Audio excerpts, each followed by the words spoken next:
Bonjour à tous. La vidéo d'aujourd'hui est sur un thème qui me semble assez d'actualité en ce moment.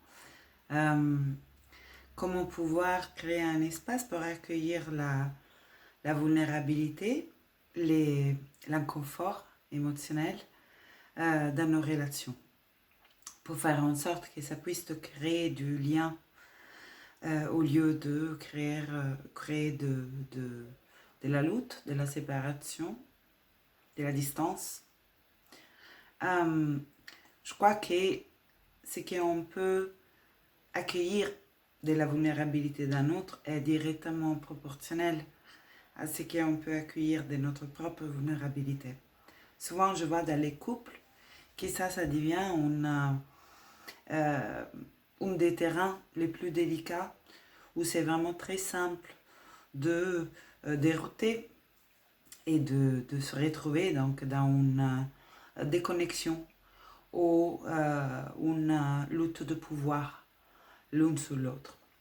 Je crois que les deux extrêmes de la façon de gérer notre vulnérabilité, et là, à nouveau, on peut entendre beaucoup de choses par cette mot vulnérabilité. Là, dans ce cadre précis, j'entends vulnérabilité comme, par exemple, l'expression de sa propre peur, insécurité, etc. Dans les relations de couple, là, c'est une évidence que tout ça est souvent fortement sollicité.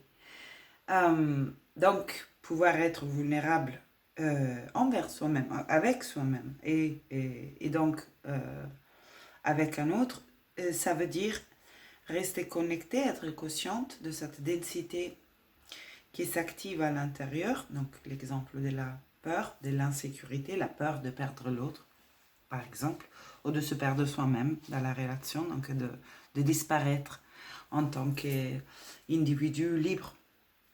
Euh, cette donc la vulnérabilité, ça consiste à pouvoir nommer ça, pouvoir être présent à le mouvement intérieur de cette densité et pouvoir être vulnérable avec l'autre, pour ce que j'entends, et pouvoir mettre des mots en dessus. Donc rendre cette fragilité, cette densité visible à l'autre, de façon qu'elle ne soit pas en attaque.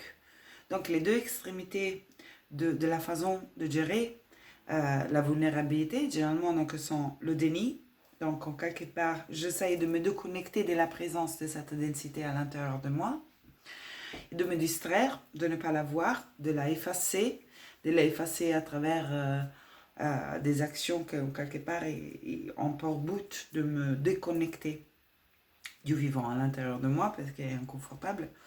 Donc le déni d'un côté, et l'autre est l'identification totale avec la densité émotionnelle et la projection à l'extérieur. Donc la projection à l'extérieur de la cause de cette densité, donc la blâmer l'autre, hein, lui donner la faute, et la projection à l'extérieur aussi de la solution de cette densité. Donc demander à l'autre en quelque part de changer un comportement ou une attitude pour pouvoir retrouver un état de bien-être à l'intérieur de nous. Alors je crois que utiliser comme ça l'activation de notre partie, de nos parties vulnérables, ça ne peut pas vraiment créer du lien. Pour créer du lien, il faut sortir donc dans les deux tendances du déni envers nous-mêmes et envers l'autre et de la projection à l'extérieur. Donc de la lutte de pouvoir, de la demande de sauvetage, de la demande de changement de quelque chose à l'extérieur pour retrouver une sensation de bien-être. Alors que la vulnérabilité, quand elle est exposée consciemment, donc quand déjà nous nous permettons nous-mêmes de rester connectés à cet vivant sans le juger, sans le repousser, sans vouloir le étouffer avec des distractions, sans le fuir et sans non plus s'identifier tellement que ça devient tout ce que nous sommes quelque part.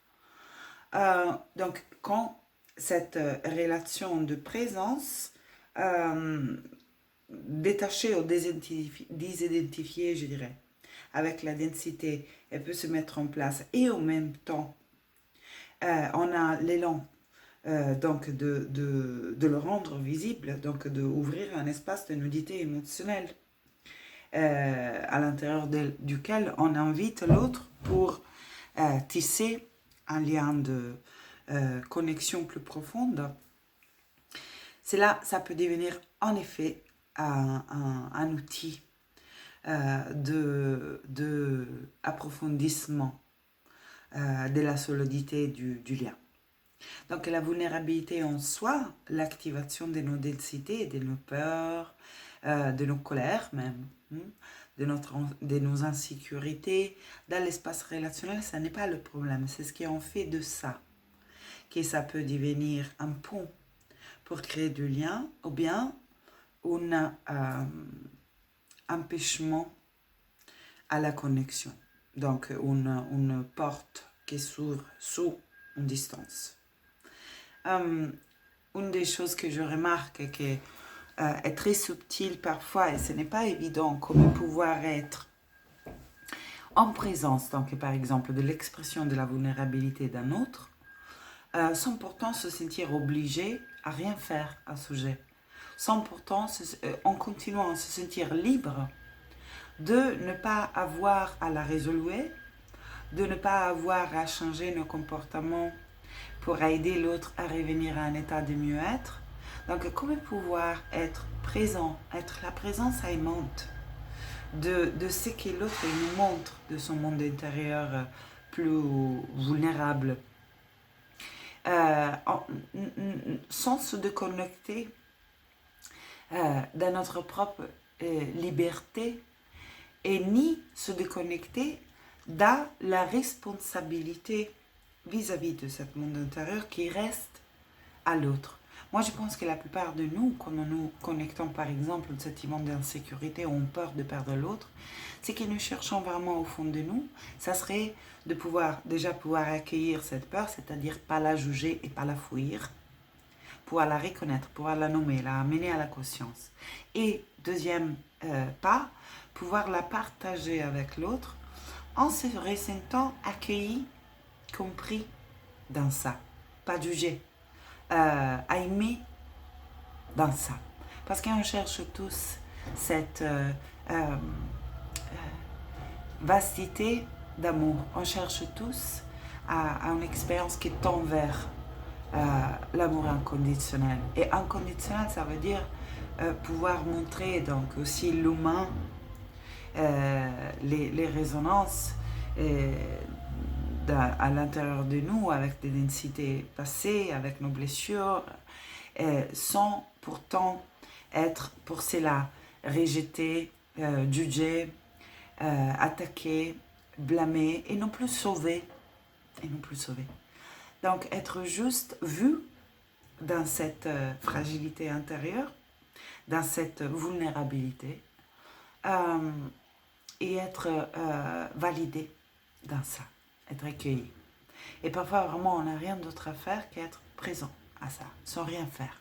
Peut-être juste regarder l'autre dans les yeux en restant comme on peut, dans un état d'accueil intérieur, qui généralement est proportionnel à l'état d'accueil qu'on arrive à avoir vis-à-vis de sa propre vulnérabilité. On ne peut pas vraiment offrir à un autre un accueil de sa vulnérabilité, une empathie en quelque part de sa vulnérabilité si on est très loin d'être présent et valide, empathique, compatissant vis-à-vis de la nôtre. Donc là que la relation elle peut devenir un entraînement à la reconnexion à soi et à la création du lien en tant qu'individu entier et précieux.